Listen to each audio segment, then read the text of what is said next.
India TV YouTube channel को subscribe करें और बेल आइकन दबाएं।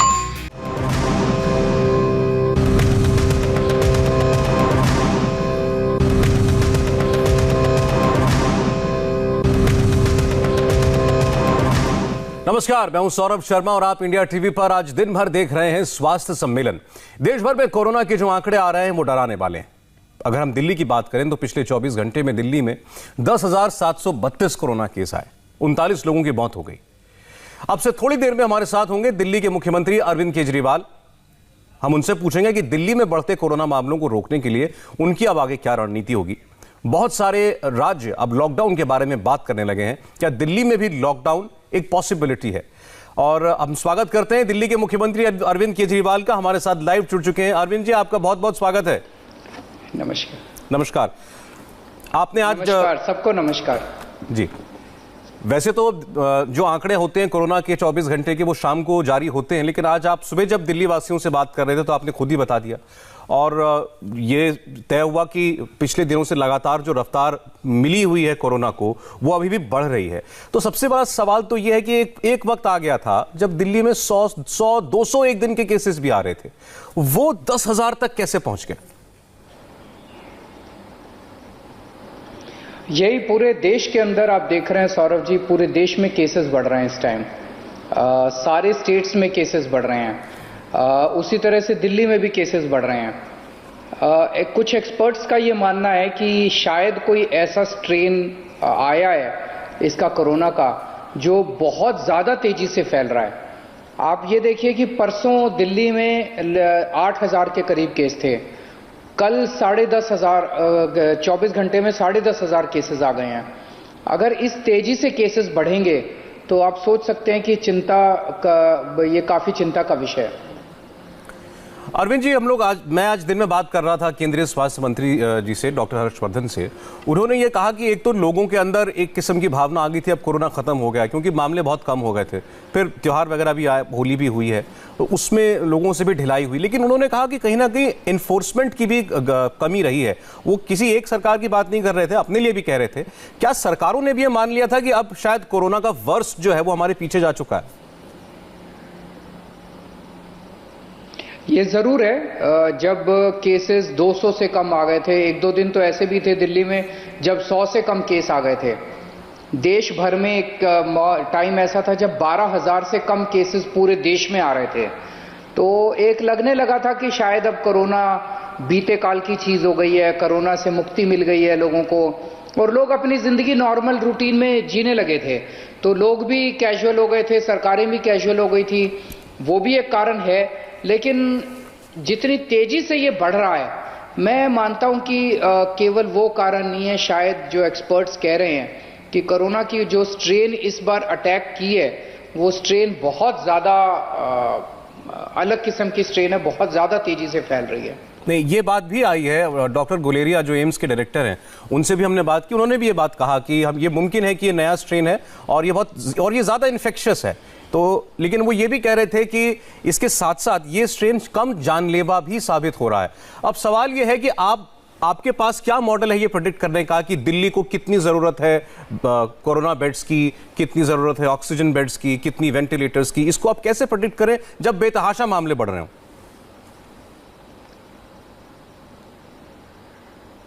मैं आपसे बिल्कुल सहमत हूं। हमारे सामने यही सबसे बड़ी दुविधा बनी हुई है।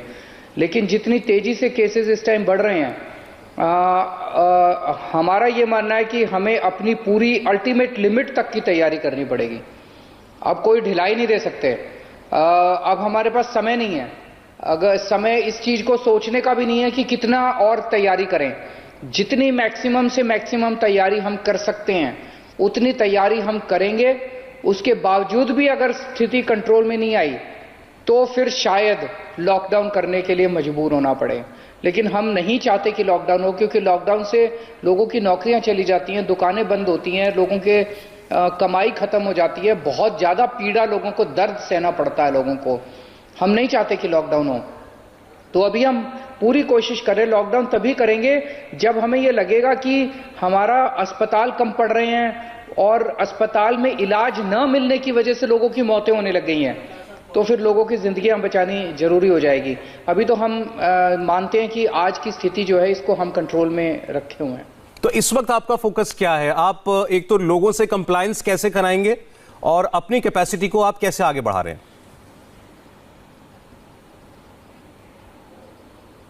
हमारे 3 फोकस हैं मोटे मोटे। सबसे पहला फोकस है कि इस वायरस को फैलने से रोका जाए, स्प्रेड होने से रोका जाए। तो इसके लिए हम बार बार लोगों से अपील कर रहे हैं, ये सरकार अकेले नहीं कर सकती, बार बार लोगों से अपील कर रहे हैं कि कोविड का सारा कोविड अप्रोप्रिएट बिहेवियर जिसको बोलते हैं, मास्क पहनिए, दूसरा ज़्यादा से ज़्यादा हाथ धोते रहिए, तीसरा सोशल डिस्टेंसिंग कीजिए। आज इसमें मैंने चौथी चीज जोड़ी है कि घर से बाहर कम से कम निकलिए, जब तक बहुत जरूरी ना हो घर से बाहर मत निकलिए, घर में रहिए थोड़े दिन के लिए, कोई प्रॉब्लम नहीं होगी। तो ये हम जनता से अपील कर रहे हैं कि आप ज्यादा से ज्यादा इसको फॉलो कीजिए। और इसको रोकने के लिए कुछ रेस्ट्रिक्शंस अभी हम लोगों ने पिछले 2-4 दिन में लगाए हैं। सभी स्कूल कॉलेजेस बंद कर दिए हैं, बसों के अंदर 50% ऑक्यूपेंसी होगी, मेट्रो में 50% ऑक्यूपेंसी होगी, बार्स रेस्टोरेंट में 50% होगी, इस तरह की रेस्ट्रिक्शंस भी लगाए हैं। दूसरी हमारा फोकस एरिया है कि हॉस्पिटल मैनेजमेंट जो है, कि अगर कोई बीमार हो जाए तो उसको अच्छा इलाज मिलना चाहिए, सही इलाज मिलना चाहिए, अच्छा इलाज मिलना चाहिए। हॉस्पिटल्स में बेड्स की कमी नहीं होनी चाहिए, आईसीयू की कमी नहीं होनी चाहिए, ऑक्सीजन की कमी नहीं होनी चाहिए, वेंटिलेटर की कमी नहीं होनी चाहिए, उसका पूरा हम लोग इंतजाम कर रहे हैं। लेकिन इसमें भी जनता के सहयोग की जरूरत है। अक्सर देखने में आया कि किसी को जरा सा कोरोना हो गया, एसिम्टोमेटिक है, उसने अगर जाके हॉस्पिटल में बेड ले लिया, तो आप ये मानो कि हॉस्पिटल के बेड अगर भर गए एसिम्टोमेटिक पेशेंट से, तो कल को कोई सीरियस पेशेंट आएगा तो उसको तो अस्पताल में बेड नहीं मिलेगा, वो तो अस्पताल के बाहर ही दम तोड़ देगा। तो मेरी सब लोगों से आपके चैनल के माध्यम से अपील कर रहा हूं मैं, हाथ जोड़ के सबसे, कि अगर आपको एसिम्टोमेटिक है, अगर आपको सिम्टम्स नहीं है, तो प्लीज प्लीज आप अस्पताल मत जाइए, आप बेड मत लीजिए, अपने घर में होम आइसोलेशन करके अपने को आप अपना इलाज कराइए। और आप अगर घर में रहते हैं तो दिल्ली सरकार आपकी जिम्मेदारी उठा रही है, हम आप पल्ला नहीं झाड़ रहे। दिल्ली की हमारी सरकार की एक डॉक्टर की टीम आपके घर आएगी, आपको पूरी होम आइसोलेशन की पूरी ट्रेनिंग देके जाएंगे और डेली 2 बार आपसे फोन पे बात करेंगे हमारे डॉक्टर, और आपको ऑक्सीमीटर फ्री में आपके घर पे देके जाएंगे ताकि आप अपनी ऑक्सीजन जांच करते रहें। अगर आपके घर में ऑक्सीजन कम हो जाएगी तो हमारी एम्बुलेंस आके आपको घर से ले जाएगी। तो इसकी पूरी व्यवस्था है, बहुत अच्छी व्यवस्था की हुई है होम आइसोलेशन की। तो जब तक आपको अस्पताल की जरूरत ना हो, आप सीरियस ना हो, तब तक अस्पताल मत जाइए। अगर ये आप सब लोगों ने कर लिया, मुझे लगता है दिल्ली में लॉकडाउन नहीं लगाना पड़ेगा, क्योंकि हमारी मेडिकल व्यवस्था, हम इसको संभाल लेंगे। और तीसरी हमारी स्ट्रेटेजी है वैक्सीनेशन, कि ज्यादा से ज्यादा लोगों को हम कोशिश करके वैक्सीनेशन लगा सकें। जी, मैं अब क्योंकि लॉकडाउन की आपने जिक्र किया तो एक बार इस पर बात कर लें, फिर मैं वैक्सीनेशन की बात पर आता हूं। लोगों के मन में सबसे ज्यादा डर इसी बात का है, मुझे एहसास है कि आपको भी ये बात मालूम होगी, लोग लॉकडाउन से ही डर रहे हैं कि अगर एक बार फिर लॉकडाउन लग गया तो वही हालात होंगे, लोगों के रोजगार जाएंगे, नौकरियां जाएंगी। बड़ी मुश्किल से लोगों ने धीरे धीरे अपनी जिंदगी को दोबारा पटरी पर लाना शुरू किया है। तो मैं आपसे सीधे पूछ रहा हूं, आप लॉकडाउन को रूल आउट नहीं कर रहे हैं, आप अभी आप वैसे हालात नहीं देखते, लेकिन अगर बने तो लगाना भी पड़ सकता है।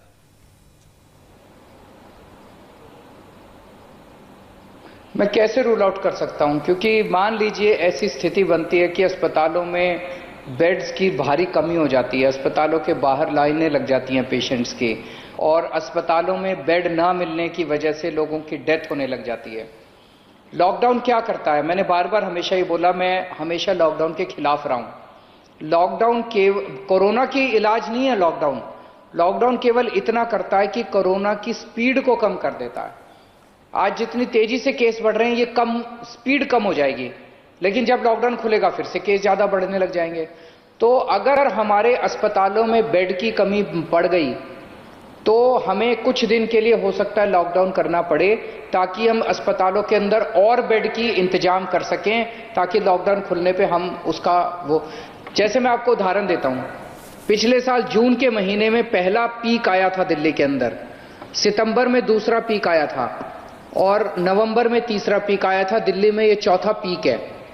जून के महीने में जो पीक आया था, दिल्ली में थोड़ी अफरा तफरी मची थी, अस्पतालों में बेड्स की कमी होने लगी थी, आईसीयू बेड्स की कमी होने लगी थी, लेकिन फिर हमने दिल्ली के अंदर व्यवस्थाओं को दुरुस्त किया। जून में जो पीक आया था उसमें 4,500 केस थे। नवंबर में जो पीक आया था उसमें 8,500 केस थे, लेकिन 8,500 केस में भी किसी को दिल्ली में दिक्कत नहीं हुई। हमने पूरी व्यवस्था करके रखी हुई थी। तो अभी आज 10,500 केस आए हैं, अभी दिल्ली में दिक्कत नहीं हो रही। तो अगर हमें सहयोग मिलेगा लोगों का कि लोग एसिम्प्टोमेटिक पेशेंट्स, माइल्ड सिम्टम वाले पेशेंट्स अस्पताल की तरफ नहीं भागेंगे, अस्पतालों में केवल सीरियस पेशेंट्स जाएंगे, मेरा दिल कहता है कि शायद हमें लॉकडाउन लगाने की कभी जरूरत नहीं पड़ेगी। लेकिन नाइट लॉकडाउन तो दिल्ली में लागू है पिछले कुछ दिनों से, उससे लोगों को बहुत तकलीफ हो रही है। खासतौर पर जो हॉस्पिटैलिटी सेक्टर से जुड़े हुए लोग हैं, होटल रेस्टोरेंट जो चलाते हैं खासतौर पर, वो कहते हैं कि भाई वो हमारे बिजनेस का समय है वो, और 10 बजे अगर लॉकडाउन लग गया है तो उनका तो बिजनेस आधा हो गया उससे।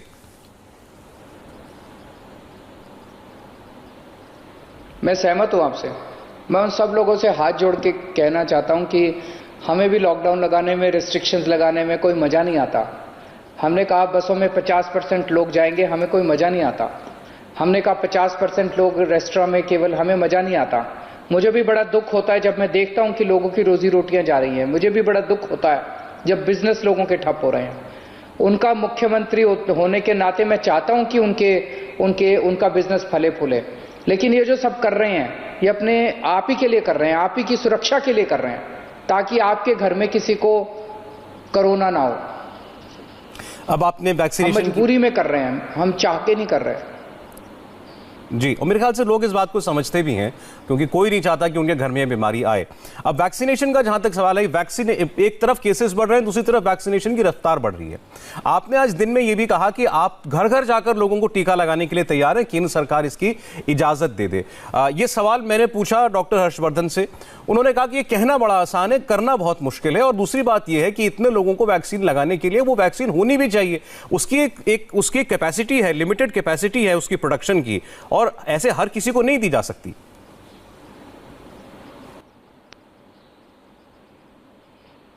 क्यों नहीं दी जा सकती? प्रोडक्शन की अगर लिमिट है, मैं मानता हूं उनकी बात, प्रोडक्शन की लिमिट है, लेकिन ये समय ऐसा है कि जब हमने दवाई का इजाद कर ली, दवाई आ गई है, वैक्सीन आ गई है, अब तो बस जल्दी से इसकी प्रोडक्शन कैपेसिटी बढ़ाने की जरूरत है ना। तो एक तो ये करने की जरूरत है कि जो भारत अपनी वैक्सीन को दूसरे देशों में भेज रहा है, एक्सपोर्ट कर रहा है, ये बंद होना चाहिए। अभी तक 6.5 करोड़ डोज हम लोग, भारत की सरकार जो है 84 देशों को भेज चुकी है। जब अपने देश में कोरोना इतना फैल रहा है तो हम दूसरे देशों को क्यों भेज रहे हैं? और देखने में ये आया है कि अमेरिका पूरी दुनिया भर से जबरदस्त तरीके से वैक्सीन इंपोर्ट कर रहा है, जहां उसे वैक्सीन मिलती है उसको इंपोर्ट कर लेता है। वो वैक्सीन की होर्डिंग करते जा रहे हैं कि ज्यादा से ज्यादा अमेरिकियों को लगाएंगे, और हम अपनी वैक्सीन को एक्सपोर्ट कर रहे हैं। ये एक तो एक्सपोर्ट पे रोकना चाहिए। दूसरा, प्रोडक्शन कैपेसिटी बहुत बड़े स्तर के ऊपर इसको एक्सपैंड करने की जरूरत है। हमारे देश में अभी तक 2 कंपनियों ने वैक्सीन बनानी शुरू की है। इन दोनों कंपनियों की प्रोडक्शन को बढ़ाने के लिए जो भी करने की जरूरत है हमें करने चाहिए। और तीसरा, केंद्र सरकार को राज्य सरकारों पे भरोसा करना पड़ेगा। हम भी जिम्मेदार सरकार हैं, हम भी जिम्मेदार लोग हैं, हम भी वोट लेके आए हैं।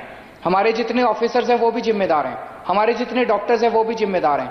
इतनी रेस्ट्रिक्शंस लगाना, अगर मैं कह रहा हूं एक मुख्यमंत्री होने के नाते कि हम डोर टू डोर करने को तैयार हैं, तो मैं जिम्मेदारी के साथ कह रहा हूं, ऐसे ही हवा में नहीं कह रहा। हमारे डॉक्टर्स करने को तैयार है, हमारा स्टाफ करने के लिए तैयार है, उनके साथ एक एम्बुलेंस भेजेंगे, जा जाके घर घर के अंदर वैक्सीन लगा के आएंगे। क्यों नहीं लगाई जा सकती?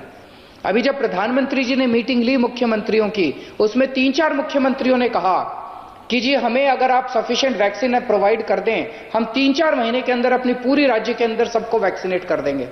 अगर सब मुख्यमंत्री ये चैलेंज लेने के लिए तैयार हैं, केंद्र सरकार को तो इसका स्वागत करना चाहिए कि बहुत अच्छी बात है। प्रधानमंत्री जी को मुझे लगता है कि हर मुख्यमंत्री से पूछना चाहिए, आप अपना टारगेट बताइए, कितने महीनों में आप कर देंगे। इस वक्त राजनीति छोड़िए, किसी भी पार्टी की सरकार, देश के अंदर मैं समझता हूं हर मुख्यमंत्री जिम्मेदारी के साथ, चाहे वो किसी भी पार्टी का हो, ये काम करने के लिए तैयार है इस टाइम। देखिए, मैं ये कह सकता हूं आपको अरविंद जी कि हर्षवर्धन जी आपके साथ होते लाइव तो आपको इन सब बातों के जवाब वो दे देते, लेकिन मैंने कमोबेश ये सारे सवाल उनसे पूछे। मैंने उनसे कहा कि राज्य ये चाहते हैं कि आप वैक्सीन के ऊपर से हमें कोई सवाल, हमें सवाल जवाब हमें नहीं, मैं इसलिए नहीं कह रहा हूं, ये लोगों के मन में भी है सवाल, ये सवाल लोगों के मन में भी है जो बात आपने कही। तो उनके अपने मैं ये कह रहा हूं कि ये लोग भी सोचते होंगे कि भाई 45 साल से ऊपर वाले कोई क्यों मिल रही है, उससे कम वाले को क्यों नहीं मिल रही। तो हमने उनसे कहा कि राज्य सरकार ये चाहती है कि उनको कुछ इख्तियार दिए जाए, वो भी ये तय कर सकें कि हमें किसको वैक्सीन देनी है, किसको नहीं देनी है, और वैक्सीन के ऊपर से थोड़ी पकड़ जो है केंद्र अपनी ढीली करे, राज्यों को थोड़ी सी पावर्स दे। उनका कहना यह था कि पूरी दुनिया में कहीं भी बिना किसी एक सेंट्रलाइज स्ट्रेटेजी के वैक्सीनेशन नहीं हो रहा है, और ये इमरजेंसी यूज है वैक्सीनेशन का, लिमिटेड सप्लाई है। इसके लिए पूरे देश के लिए एक पॉलिसी होनी चाहिए, इसीलिए केंद्र सरकार ये तय करता है।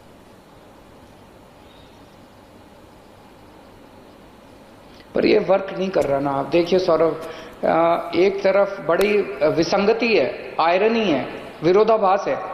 एक तरफ बीमारी बड़ी तेजी से बढ़ रही है, उसकी दवाई अवेलेबल है, हमें सभी सरकारों को मिलकर इसकी प्रोडक्शन खूब तेजी से बढ़ा देनी चाहिए। अब तो फॉर्मूला आ गया, वो फॉर्मूला सबको दे दें और इसकी प्रोडक्शन खूब तेजी से बढ़ा दें, और इसको सबको लगाने की इसकी छूट दे दें। इसको मतलब ये कहना कि सारी सरकारें, पूरी दुनिया की सरकारें कंट्रोल कर रही हैं, अच्छी बात नहीं है कंट्रोल करना। अगर बाकी सरकारें गलत काम कर रही है, हम थोड़ी करेंगे, हमें नहीं करना चाहिए। हमें खूब तेजी के साथ पूरे देश में अपने लोगों को वैक्सीनेट करना चाहिए। नहीं, आप मुझसे ज्यादा अनुभवी हैं सार्वजनिक जीवन में भी, और मुझे लगता है आपको इसकी मुझसे बेहतर नॉलेज होगी।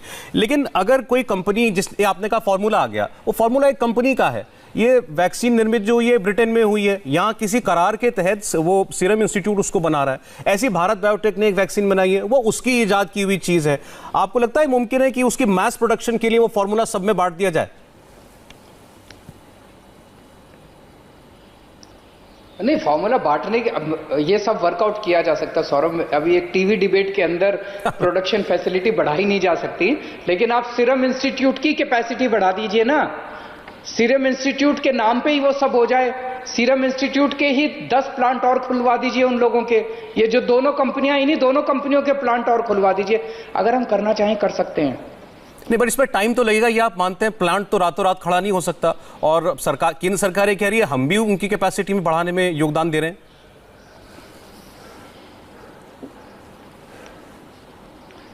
तो मैं डिटेल में तो बता नहीं सकता। मैंने सीरम इंस्टीट्यूट से बात नहीं की कि कितना टाइम लगेगा, क्या लगेगा, लेकिन ये जरूरत है, इस टाइम देश की जरूरत है। केसेस बहुत ज्यादा बढ़ रहे हैं, वैक्सीन की जरूरत है। वैक्सीन की इतनी ज्यादा शॉर्टेज हो गई है हमारे देश के अंदर, तो ये बड़ा विरोधाभास है कि एक तरफ वैक्सीन अवेलेबल है और हम अपने लोगों को बचा नहीं पा रहे हैं।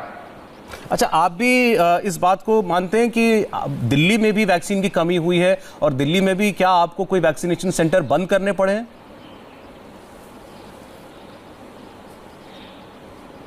नहीं, अभी तक हमारे पास कल जो हमारी मीटिंग हुई थी केंद्र सरकार के साथ 2 दिन पहले, उसमें उन्होंने बताया था कि वो केवल 7 से 10 दिन का स्टॉक दे रहे हैं। हमारे पास 7 से 10 दिन का स्टॉक है, लेकिन वो एक तरह से कि 45 साल से ऊपर की उम्र वालों को लगा सकते हैं। अब दिल्ली का मैं आपको डेटा बताता हूं। दिल्ली में पिछले 10 दिन में जो कोरोना के केसेस आए हैं, 65% पेशेंट्स 45 साल से कम उम्र के हैं। उनको तो हम छू ही नहीं रहे, उनको तो हम वैक्सीनेट ही नहीं कर रहे। 35% पेशेंट केवल 45 साल से ऊपर की उम्र के हैं। तो मैक्सिमम पेशेंट्स को तो हम छू ही नहीं रहे। क्यों? हमें सबको कर देना चाहिए, डोर टू डोर करना चाहिए। मेरे को इतनी पावर होनी चाहिए कि हर RWA के अंदर, हर कॉलोनी के अंदर एक टीकाकरण केंद्र खोल दूं मैं, हर स्कूल के अंदर खोल दें, हर कम्युनिटी सेंटर में खोल दें, डोर टू डोर जाके लगाएं, मोबाइल वैन चला दें टीकाकरण केंद्र की, कॉलोनी कॉलोनी में जाके लगाएं। क्यों नहीं लगा सकते? हमें लगाने चाहिए। अभी केंद्र सरकार का जो गाइडलाइन है उसके हिसाब से हम नए टीकाकरण केंद्र ही नहीं खोल सकते। अच्छा, पूरा देश पूरी ताकत लगा करके अगर कोई एक रिकॉर्ड नंबर हासिल कर पाया तो वो 43 लाख के करीब का था कि एक दिन में हमने उतने टीके लगाए पूरे देश में। आपकी क्षमता इस वक्त कितनी है? आप एक दिन में कितने टीके लगा रहे हैं लोगों को? और मान लीजिए आपके पास अगर अनलिमिटेड सप्लाई हो वैक्सीन की, तो आप एक दिन में कितने टीके लगा सकते हैं? हम आपको 3 महीने के अंदर पूरी दिल्ली को वैक्सीनेट कर देंगे। इसका पूरा प्लान है हमारे पास, लेकिन हमें फ्रीडम चाहिए। हम अपने हिसाब से बहुत बड़े स्तर पे टीकाकरण केंद्र खोल सकें, घर घर जाके टीके लगा सकें। हमें पूरी मेडिसिन की सप्लाई अगर दे दी जाए, हम पूरी दिल्ली को 3 महीने के अंदर वैक्सीनेट कर देंगे। मतलब लगभग 2 करोड़ की आबादी है, आप कह रहे हैं मतलब? और यही बात, ये केवल मैं नहीं कह रहा जी, यही बात कुछ और मुख्यमंत्रियों ने भी कही थी कि भाई अगर आप हमें ये छूट दे दें और अगर आप हमें सफिशिएंट डोज दे दें तो 3-4 महीने के अंदर वो करने को तैयार है। और भी मुख्यमंत्री, केवल अकेला मैं नहीं, और लोग भी तैयार हैं। तो आपकी तो सीधे प्रधानमंत्री से बात हुई, तो इस विषय पर उनका क्या रिएक्शन था, क्या जवाब था आप लोगों को?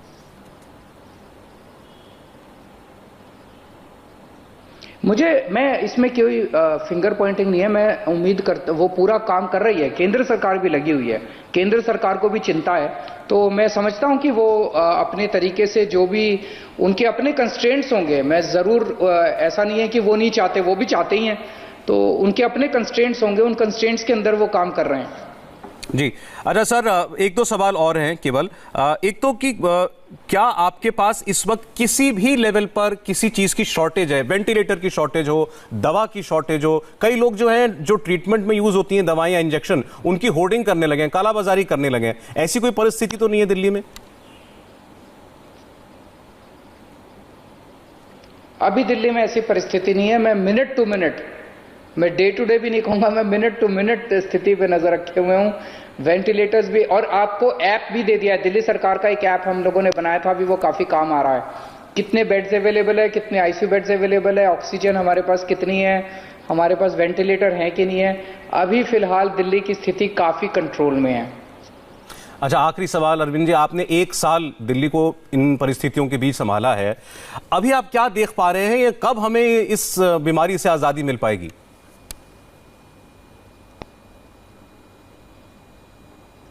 देखिए, लोग ये कहते हैं स्पेनिश फ्लू जो है 1917 में जो आया था, वो 2, 2.5, 3 साल तक चला था, और उसकी भी जो सेकेंड वेव आई थी वो बड़ी खतरनाक थी। उस टाइम लेकिन कोई वैक्सीन वगैरह नहीं थी, केवल मास्क पहनते थे लोग, सोशल डिस्टेंसिंग करते थे। तो ये 100 साल के बाद अब ये जो आया है, मैं तो कोई एक्सपर्ट नहीं हूं, एक्सपर्ट्स ही बता सकते हैं कि इससे कब हमको मुक्ति मिलेगी। लेकिन इस बार जब वैक्सीन आ गई है, मैं समझता हूं कि ऐसे बहुत सारे केसेस आ रहे हैं जब वैक्सीन लगने के बाद भी लोगों को कोरोना आ रहा है, लेकिन लोग कह रहे हैं कि जो वैक्सीन लगने के बाद कोरोना हो रहा है वो बड़ा माइल्ड है, एसिम्प्टोमेटिक है, वो जानलेवा नहीं है। तो अगर ये वैक्सीन हम बहुत बड़े स्तर के ऊपर अपने लोगों को लगा दें, तो एक ऐसी पॉसिबिलिटी बन सकती है कि शायद लोगों को कोरोना तो फिर भी हो, लेकिन उससे लोगों की जान नहीं जाएगी। तो वो एक बुखार की तरह हो जाएगा, बुखार हुआ ठीक हो गया, बुखार हुआ दवाई ली ठीक हो गया, वायरल फीवर की तरह कोरोना हो जाएगा फिर, अगर हमने वैक्सीन बड़े स्तर पे लगा दी। तो इसीलिए मैं वैक्सीन पे बहुत ज्यादा जोर दे रहा हूं कि हमें जो कुछ भी करना पड़े, अपनी प्रोडक्शन कैपेसिटी बढ़ा के पूरे देश को एक बार वैक्सीनेट कर देना चाहिए। अरविंद केजरीवाल जी, बहुत बहुत धन्यवाद, आपने हमें समय दिया इंडिया टीवी से बात करने के लिए, बहुत बहुत शुक्रिया आपका। अरविंद केजरीवाल जी का सबसे बड़ा जो फोकस है वो ये कह रहे हैं कि केंद्र के साथ मिलकर अगर वैक्सीनेशन की क्षमता को देश बढ़ा ले तो इस बीमारी का एक मजबूत इलाज ढूंढा जा सकता है। एक छोटे से ब्रेक के लिए हमें रुकना पड़ेगा और ब्रेक के बाद आगे देखिए कोरोना को लेकर गुजरात सरकार ने अभी क्या बड़ा फैसला किया।